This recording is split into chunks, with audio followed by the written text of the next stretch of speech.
오늘 우리에게 주신 하나님 말씀은 누가복음 15장 25절부터 32절까지 말씀입니다. 한 목소리로 읽겠습니다.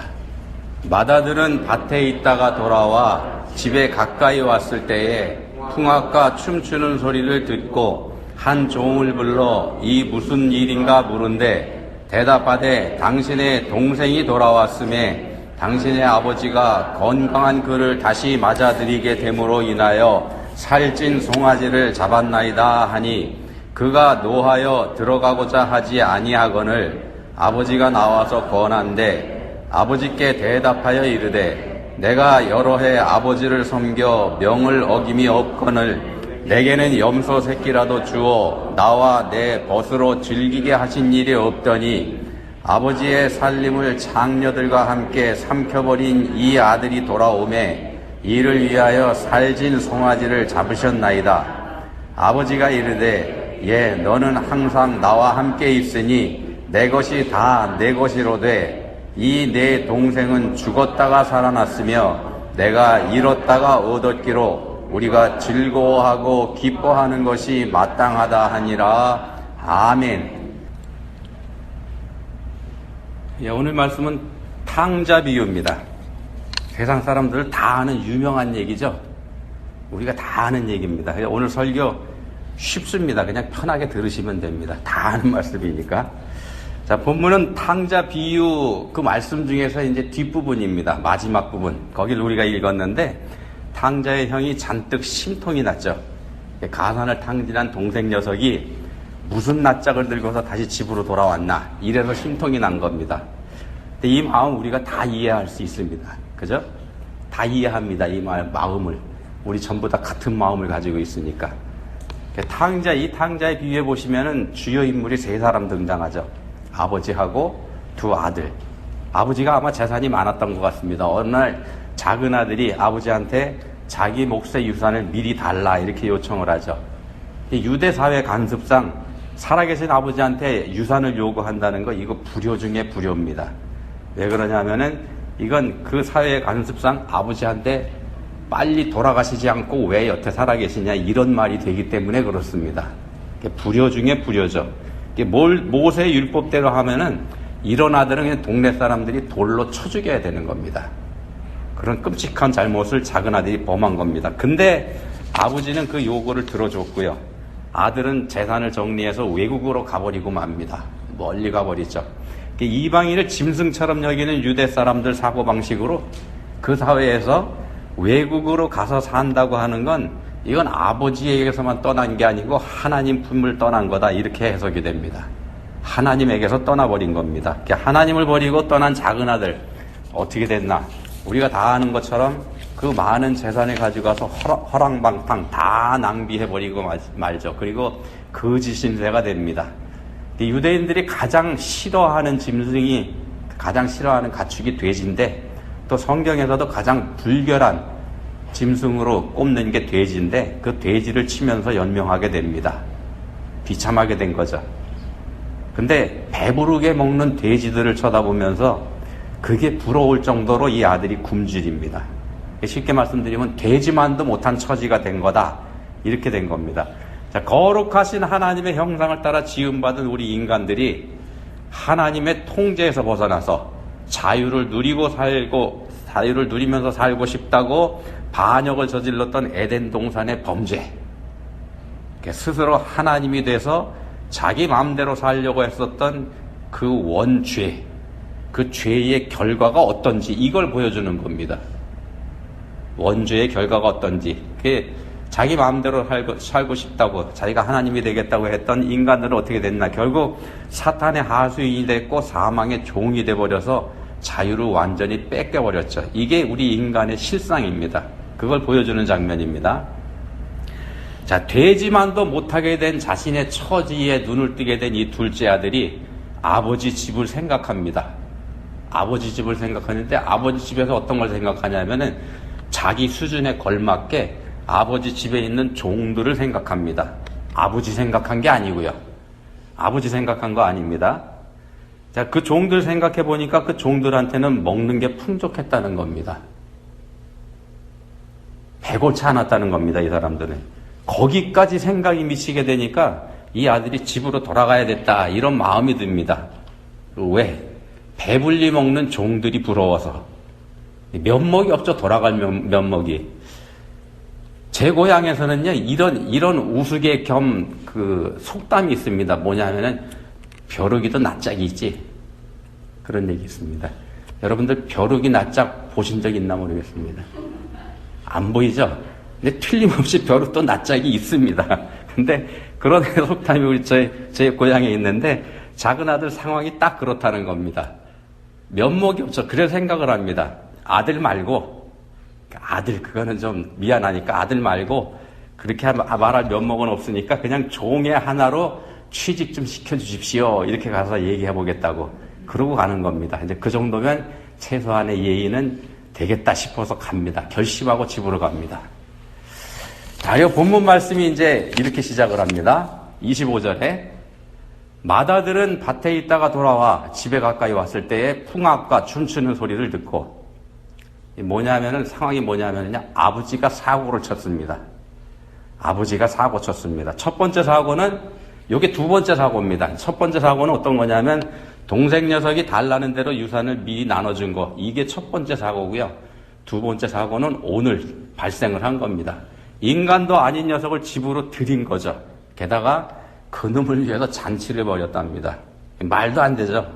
말도 안 됩니다. 이게 아버지가 어쩌자고 저런 녀석을 집에 들이는 건가. 아버지가 생각이 있는 분인지 도대체 이해가 안 갑니다. 큰아들 보기에 그렇다는 말씀 드리는 겁니다. 큰아들이 보기에 아버지 도대체 이해가 안 가는 사람입니다. 그리고 또 동생 녀석은 무슨 낯짝으로 기어들어왔는지 뻔뻔하게 짝이 없고요. 만약에 자기가 동생 입장이었다면 낯이 뜨거워서라도 차라리 이 세상에서 사라져버렸을 것 같은데 동생 녀석은 안 그러고 뻔뻔하게 들어왔다는 겁니다. 뭐 동생이야 그냥 뭐 인간도 아니니까 생각할 가치도 없지만 그런 녀석을 받아들인 아버지, 이 아버지 가만히 생각을 해보니까 이 양반 도대체 보통 문제 있는 분이 아니더라는 겁니다. 그래서 큰아들이 가만히 생각을 해보니까 우리 집 식구들은 왜 전부 다 그 모양인지 이런 생각이 듭니다. 알 수가 없죠. 자, 큰아들이 누구한테 불만이 있는 걸까요? 누구한테 덜 불만이 있을까요? 동생일까요? 아니면 아버지일까요? 여러분들은 어떻게 생각하십니까? 어떤 사람이 더 마음에 안 드시는지. 이 3부자 중에서 그러면은 큰아들까지 포함해서 3부자 중에서 가장 문제가 많다고 생각하는 사람은 또 누구이신지. 여러분들 생각하기에. 어떤 학자는요, 이런 말을 했습니다. 이 비유에 3명의 탕자가 등장한다. 둘째 아들은 누구나 다 아는 탕자고요. 오리지널 탕자죠. 큰아들은 돌아온 동생 때문에 아버지에게 목리 부리는 또 다른 탕자입니다. 큰아들이 두 번째 탕자입니다. 그런데 이 학자는 아버지까지 탕자로 봤습니다. 왜 그러냐면은 도대체 말이 안 되는 행동을 했기 때문이죠. 가산을 탕진하고 완전히 망가져서 돌아온 둘째를 나무라지도 않고 반성도 요구하지 않고 반성문 쓰라는 말도 하지 않고 덥석 안아버리지 않습니까? 무작정 반기입니다. 이렇게 되니까 큰아들의 불만이 100번 일리가 있습니다. 우리도 이 큰아들의 불만 얼마든지 이해할 수 있습니다. 그러지 않습니까? 예수님께서는 이 비유 말씀을 통해서 하나님 아버지가 어떤 분인지 또 우리가 어떻게 구원받게 되는지 그거 알게 하시는 겁니다. 하나님 아버지는 어떤 분이고 우리는 어떻게 구원받게 되는지 이 아버지가 하나님 아버지의 모습을 보여준다는 겁니다. 스스로 하나님이 돼서 자기 마음대로 살겠다면서 하나님 배반한 우리 인류를 무조건 받아주시는 아버지, 그 아버지가 하나님 아버지라는 겁니다. 작은 아들, 오리지널 탕자, 이 탕자가 회개했나요? 회개하고 돌아왔습니까? 네. 예. 그가 아버지한테 이렇게 말합니다. 21절입니다. 21절에서 이렇게 말합니다. 아버지, 내가 하늘과 아버지께 죄를 지었사오니 지금부터는 아버지의 아들이라 일컬음을 감당하지 못하겠나이다. 자, 이 정도면 회개한 거 되나요? 그러니까 회개는 후회하고 다르죠. 회개는 후회하고 다릅니다. 가룟 유다가 예수님 팔아먹고 나서 가책을 느껴서 후회했죠. 근데 이 사람은 후회하긴 했지만 후회했을 뿐 회개하진 않았습니다. 그 증거가 어디냐면은 자기 잘못을 자기가 직접 해결을 했죠. 스스로 죽어버렸으니까 자기가 심판하고 자기가 자신을 정죄해서 자기 자신을 징계해버리는 겁니다. 자기가 다 해버린 겁니다. 이게 더 큰 죄입니다. 자기가 다 해버리는 거. 베드로도 예수님 부인하고 심지어 저주하는 죄까지 저질렀습니다만 베드로는 끝까지 예수님 제자들하고 함께 했습니다. 뻔뻔스럽게 함께 했습니다. 근데 이게 회개라는 겁니다. 이게 회개입니다. 회개는 잘못된 길에서 돌이켜서 제자리로 돌아오는 거, 이겁니다. 잘못된 길에서 돌이켜서 제자리로 돌아오는 거. 그런 면에서 돌아온 탕자 회개한 거 맞습니다. 집으로 돌아왔으니까. 별거 아니죠, 회개라는 게. 탕자가 하는 말 보십시오. 끝까지 아버지라 그럽니다.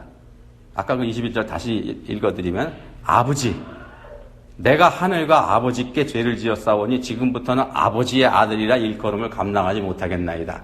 아버지 아들이라고 할 수 없다면서도 아버지 합니다. 여기서 아버지를 3번이나 부르죠. 아들 자격도 없다면서. 그렇지만 아버지는 아들의 말 듣지도 않습니다. 상관도 안 하고 무조건 아들을 그냥 덥석 끌어안아 버리죠. 무조건입니다. 무조건. 아버지가 종들에게 말하지 않습니까? 제일 좋은 옷을 갖다 입혀라. 손에 가락지를 끼워라. 신을 신겨라. 아들 자리로 되돌려 놓는 겁니다. 종이 아니라 너는 내 아들이다. 이걸 하는 거죠. 아버지가. 그거 확인해 줍니다. 분명하게 합니다. 여기에 구속사적인 큰 비밀이 있다는 겁니다. 탕자에게 공로라고 할 수 있는 거 아무것도 없습니다. 탕자에게 공로 아무것도 없습니다. 탕자가 다시 아들로 회복되는데 탕자가 한 일 내세울 만한 거 아무것도 없다는 겁니다. 자격을 갖췄기 때문에 받아들인 거 아닙니다. 탕자한테는 죄만 있을 뿐이죠. 죄만 있습니다. 그냥 아버지의 은혜와 사랑으로 탕자가 다시 아들의 자리에 올라앉는 겁니다. 탕자는 집으로 돌아온 것만 했죠. 집으로 돌아온 것만 했습니다. 긴가민가 하면서 왔을 겁니다. 죽으면 죽으리다 이런 마음을 가지고. 동네 사람들이 자기를 돌로 쳐 죽일 수도 있는 거고요. 아버지가 받아들이지 않고 내쳐버릴 수도 있고 그러니까. 그래 죽으나 굶어 죽으나 죽는 거 마찬가지다. 그러고 온 겁니다. 근데 분명한 거는요. 자기가 죄인이라는 사실은 인정하고 왔다는 겁니다. 자기가 죄인이라는 사실은 인정하고 왔습니다. 그게 구원의 유일한 조건이라고 우리가 꼽는 믿음입니다. 그게 믿음입니다. 우리한테 필요한 거 오직 하나 믿음뿐이죠. 아버지는 하나님 아버지의 나머지는요. 아들이 한 거는 나는 죄인입니다. 나는 죄를 졌습니다. 그래서 아버지가 어떻게 하든지 달게 받겠습니다. 이렇게 하고 온 거고요. 그리고 나머지는 전부 다 아버지의 은혜와 사랑입니다. 전부 다 아버지의 은혜와 사랑으로 그냥 폭 덮어버린 겁니다. 우리가 구원받는데 우리 몫은 정말 별거 없다는 겁니다. 탕자한테서 볼 거는 오직 그것뿐입니다. 자기 죄를 인정하고 그냥 처분만 바라고 돌아온 거. 자, 그렇게 해가지고 아버지가 받아들였습니다. 그리고 이제부터 돌아온 탕자가 해야 될 일. 이제부터 뭐 해야 될까요?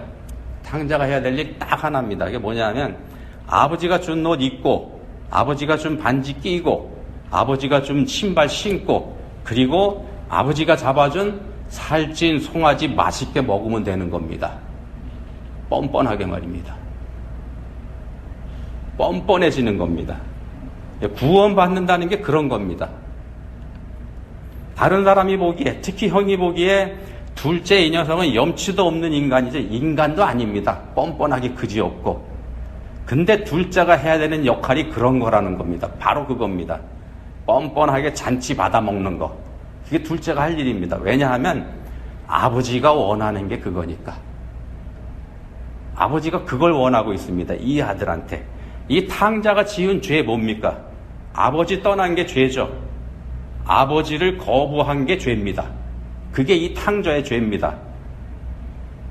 재산 갖다 날려먹은 거, 그건 그 안에다 포함이 됩니다. 자, 그 잘못을 되돌리고 그 잘못을 바로잡는 유일한 방법, 그건 아버지께서 원하는 대로 아버지께서 기뻐하는 거 하는 겁니다. 아버지께서 기뻐하시고 원하시는 대로 하는 거. 자, 구원받은 그리스도인은 하나님께서 원하시는 대로 살아야 된다는 겁니다. 내 방식대로 하는 게 아니고 사는 게 아니고 하나님께서 원하시는 대로. 어떻게 사는 게 그런 건가? 밭에 나가서 열심히 일해가지고 많은 수확을 올려서 가져다 드리는 거, 그거 아닙니다. 그거 아들이 할 일 아닙니다. 그건 종이 할 일이죠. 그냥 아버지와 함께 먹고 마시고 즐기는 겁니다. 아들이 행복하면 아버지가 행복하기 때문에, 아기가 행복하면 아기를 보고 있는 어머니가 행복하지 않습니까? 똑같습니다. 아들이 쓸데없는 데 신경을 쓰면서 아버지 쓸데없는 데 신경을 쓰게 되면은 아버지 마음은 다시 타들어갑니다. 나가서 열심히 일해서 수학을 해가지고 오겠습니다. 이렇게 하면은요. 자, 교회 생활은요, 믿음 생활이라고 하는 건 열심히 해서 실적 쌓는 그런 거 아닙니다. 그게 교회 생활 아닙니다. 우리가 이 땅에서 열심히 봉사하고 일해서 하나님 위해서 일해서 하늘나라 창고에다가 우리 실적을 차곡차곡 쌓아놓는 그런 거 아니라는 겁니다. 그게 교회 생활, 그게 믿음 생활 아닙니다. 우리 한국교회가 지금 어려운 시기를 지나고 있습니다만 이런 어려움에 빠지게 된 이유 중에 이런 것도 있습니다. 한국교회가 교인들을 생긴 전도해서 교인들이 들어오면은, 새 교인이 들어오면은 이 사람들을 전부 다 일꾼으로 만들었다는 겁니다. 일꾼이 되라고 그렇게 가르쳤다는 겁니다. 근데 교회 생활을 우리도 그렇게 배워서 알고 있습니다만 사명 감당하는 거, 하나님 위해서 일하는 거, 그걸 교회 생활이라고, 신앙 생활이라고 알게 만들었다는 겁니다. 물론 우리 각자에게는 사명이 있습니다만 그걸 감당하는 일이 즐겁지 않다면 그때부터는 그게 사명이 아니고 짐이 됩니다. 사명 감당이 아닙니다. 신앙생활이 짐스럽다면 이미 잘못된 신앙생활을 하고 있다는 말씀입니다. 신앙생활은 뭐냐 하면 잔치하는 겁니다. 잔치하는 게 신앙생활입니다. 살찐 송아지 먹고 즐기는 거. 예수님께서 공생애 시작하시면서 첫 번째로 행하셨던 기적, 뭔지 기억하시죠? 혼인잔치집에서 포도주가 떨어지니까 물이 포도주로 변하게 하셨지 않습니까? 그 하신 목적이 뭐냐면 잔치에서 기쁨이 사라질까봐 기쁨이 계속 유지될 수 있도록 포도주를 공급해 주신 겁니다. 기쁨이 사라지는 거 막으신 겁니다. 예수님께서 첫 번째로 행하신 기적이 그겁니다. 신앙생활이 짐이 된 사람이 본문에 등장하는데 그게 바로 맏아들입니다. 아버지하고 율법적인 관계를 맺고 이 아들은 살아왔습니다. 본문 29절에서 이렇게 말합니다. 맏아들이 내가 여러 해 아버지를 섬겨 명을 어김이 없거늘 내게는 염소 새끼라도 주어 나와 내 벗으로 즐기게 하신 일이 없더니, 여기서 말합니다. 내가 여러 해 아버지를 섬겨 명을 어김이 없거늘. 요거 원어로 보면 뉘앙스가 어떤 거냐 하면은 아들로서 아버지를 모신 거가 아니고요, 종으로서 주인을 모셨다는 그런 뜻으로 한 말입니다. 이게 자기는 아버지한테 종과 같이 충성했다, 그 얘기하는 겁니다. 내가 아버지를 종처럼 이렇게 충성하면서 섬겼는데 하면서 이 불만을 토하는 겁니다. 물론 자신의 공로를 과장하기 위한 말일 수도 있겠습니다만 맏아들이 어떤 마음으로 아버지와 함께 살았는지 그거 알게 하는 말입니다. 이 맏아들이 어떤 마음을 가지고 아버지하고 함께 살았는지. 맏아들은 집을 나가지 않았죠. 집을 나가지도 않았고요, 재산을 축내지도 않았습니다. 아버지 마음을 아프게 했던 적도 없습니다. 그래서 이 아들이 당당합니다. 아들 자격이 충분합니다. 자기가 그렇게 생각을 한다는 겁니다.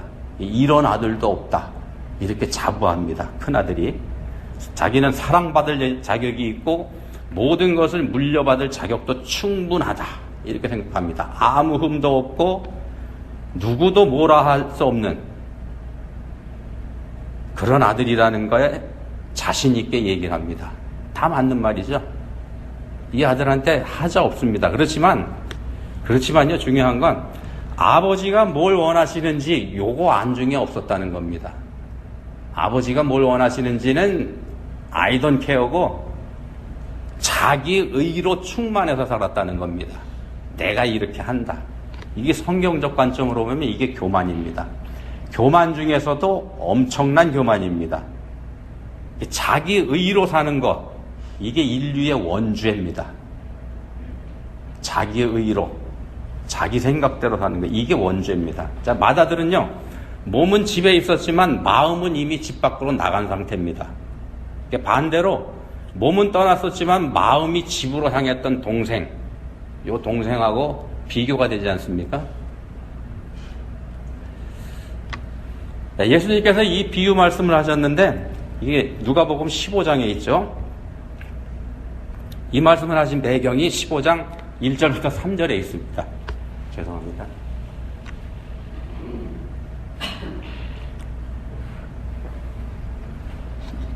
본문을 말씀하신 배경입니다. 모든 세리와 죄인들이 말씀을 들으러 가까이 나아오니 바리새인과 서기관들이 수군거려 이르되 이 사람이 죄인을 영접하고 음식을 같이 먹는다 하더라. 예수께서 그들에게 이 비유로 이르시되, 마다들이 바리새인이고요, 마다들이 서기관입니다. 자기들한테는 흠이 없고 자기들은 자격이 충분하다 이렇게 자신하고 있는 사람들이죠. 그래서 다른 사람들이 하찮게 보입니다. 마다들 보기에 작은 아들이 인간도 아닌 것처럼 다른 사람들은 자기들만큼 깨끗하지도 않고 거룩하지도 않다 이렇게 봅니다. 자, 이런 자들을 빗대서 하신 말씀이 탕자 비유입니다. 형은 동생을 인간 이하로 보지 않습니까? 이 비유의 초점은 둘째 아들, 그러니까 집 나갔다 돌아온 탕자, 이 아들한테 초점이 있는 게 아니고요, 여전히 집에 있지만 마음은 아버지 곁에서 떠나버린 큰아들한테 있다는 겁니다. 이 비유의 초점이 거기 있습니다. 마다들이 알아야 할 게 뭐냐면은 아버지의 마음입니다. 아버지께서 원하시는 게 뭔지. 마다들은 아버지한테 당당하게 자기 의를 내세우지 않습니까? 내가 여러 해 아버지를 섬겨 명을 어김이 없거늘. 우리도 자랑하죠. 우리도 자랑합니다. 내가 신앙생활 한 지가 몇 년인데, 내가 얼마나 열심히 봉사했는데, 또 내가 얼마나 열심히 했는데, 우리한테 그런 생각이 있습니다. 신앙생활, 교회생활 오래 하면 할수록 이런 생각이 우리한테 차곡차곡 쌓입니다. 오래 하신 분들일수록 아마 많이 쌓였을 겁니다. 얼마 안 되신 분들은 난 한 거 없어 이렇게 그럴 테고요. 그 말씀 드리는 겁니다, 지금. 자, 둘째 아들은 면목이 없습니다. 형이 뭐라고 해도 한마디도 대꾸하지 못했을 겁니다. 입이 10개라도 뭐 할 말 없으니까는요. 앞에서 말씀드린 것처럼 배르기도 낯짝이 있는 거니까 아무 얘기 못했을 겁니다. 근데 아버지는 이렇게 말합니다. 본문 32절입니다. 이 내 동생은 죽었다가 살아났으며 내가 잃었다가 얻었기로 우리가 즐거워하고 기뻐하는 것이 마땅하다 하니라. 자, 아버지를 떠났을 때 둘째 아들은 죽은 겁니다. 둘째 아들 죽었습니다. 하나님 배반했을 때 우리 인류는 죽었습니다. 실제로 죽었습니다. 영적으로 우린 죽었습니다. 근데 그 아들이 살아 돌아왔습니다. 아버지 입장에서 보면은요, 이 둘째 아들은 죽었다가 살아 돌아온 아들입니다. 죽었던 아들이 살아서 다시 나타났습니다. 그러면 아버지가 뭘 더 바라겠습니까? 그 아들한테서. 그러니까 아버지는 그냥 즐겁고 그냥 기쁘고 그것뿐이지 않겠습니까? 자, 이렇게 기뻐하는 아버지의 아들, 이 아들이라 그러면은 그럼 어떻게 해야 되는가? 우리 신앙생활에요, 우리가 신앙생활 해가는데 기쁨이 없고 즐거움이 없다면 한번 생각해 봐야 됩니다. 왜 그런지. 신앙생활 하는 게 기쁘지도 않고 즐거움도 없다면 그럼 생각해 봐야 됩니다. 왜 그런지. 답은 하나입니다. 그 답이 뭐냐 하면 나를 알아주지 않는다는 불만이 나한테 있는 겁니다. 그래서 기쁨도 없고 그래서 즐거움이 없습니다. 하나님 아버지가 기뻐하시는 게 내 마음에 들지 않는 겁니다. 왜 그렇겠습니까? 아주 훌륭하고 정말 괜찮은 게 난데 그런 나를 알아주시지 않으니까 불만입니다. 제대로 대우해 주지도 않으니까. 그래서 불만이 있는 거죠, 우리가. 그러니까 신앙생활이 기쁠 수도 없고 즐거울 수도 없죠. 자, 그렇지만은요, 구원받을 만한 자격 갖춘 사람 아무도 없습니다. 아무도 없습니다. 자격이 있어서 구원받은 인간 없습니다. 그런 인간은 전에도 없었고요. 지금도 없고 앞으로도 그런 인간은 나타나지 않습니다. 구원은 거저 받습니다. 우리 입장에서 보면은요. 물론 하나님께서 혹독한 대가를 치르셨지만 우리 입장에서 보면은 구원은 거저입니다. 거저 생명을 얻었습니다. 영원한 생명을. 근데 불만은 어디서 나오는 겁니까? 그 불만이. 어디서 그 불만이 나올까요? 우리가 기뻐하지 못할 이유가 뭐가 있겠습니까? 기도하시겠습니다. 하나님 아버지, 저희 마음에 자기의가 있습니다. 날 알아주셔야 되는데 그렇지 않으니까 저희가 서운합니다. 내가 한 것만큼도 대우받지 못해서 억울하기도 합니다. 엉뚱한 자들이 잘 나가는 거 보면 분통이 터지기도 합니다. 그런 불만에서 헤어나오지 못하는 저희를 불쌍히 여겨주시기 원합니다. 이제는 하나님과 함께하는 기쁨이 가장 큰 거라는 사실 알게 해주시기 원합니다. 아버지 집에 거하는 기쁨 저희가 깨닫게 해주시기 원합니다. 저희를 도와주십시오. 예수님 이름으로 기도합니다. 아멘.